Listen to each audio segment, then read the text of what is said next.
What's up guys? Also Gaming TV pa rin guys. Nandito tayo sa sikat na chicken pastel dito sa San Francisco guys.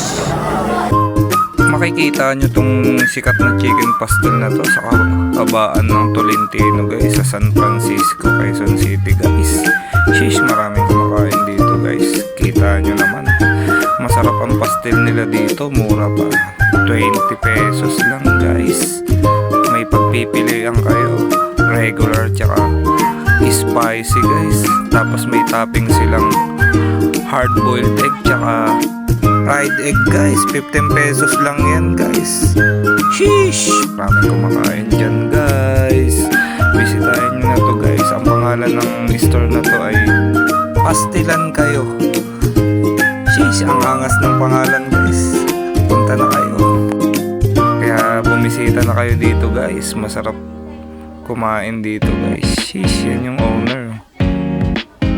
Mabait yan guys. At palabiro rin yan si ate. Sumasakay rin sa mga joke natin.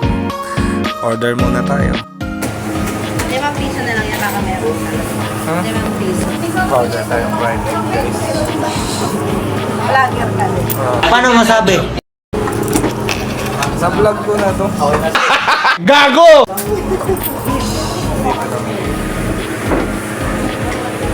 Wait lang yung regular ah. Regular na lang na naman naiwan, iba dahil. Tapos dalawang Ano yung spicy, menu nila, guys? isang side up.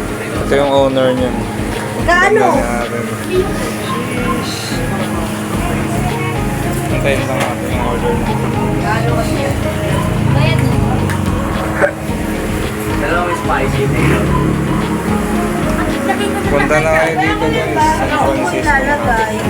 Anong street to te? Anong street to?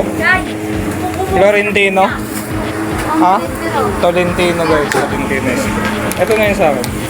Dalawang spicy. Order natin guys. Let's go guys. Daming kumakain guys. Pwede dine-in guys. Sheesh! Guys, mga sokay dito guys. Sheesh! Balik na tao. Shoutout sa mga tao. Shoutout kayo. Shoutout sa mga tao. Ayun si ate. Masarap.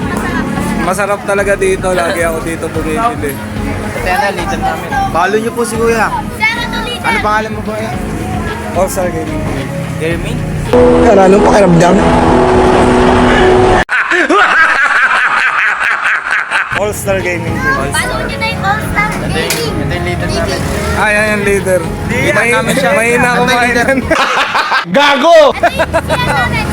Hindi. Leader talaga namin. Kain na kayo dito sa Frisco. Sarap Oo. talaga. Masarap talaga dito. Lagi ako dito. Mapapangalat ka.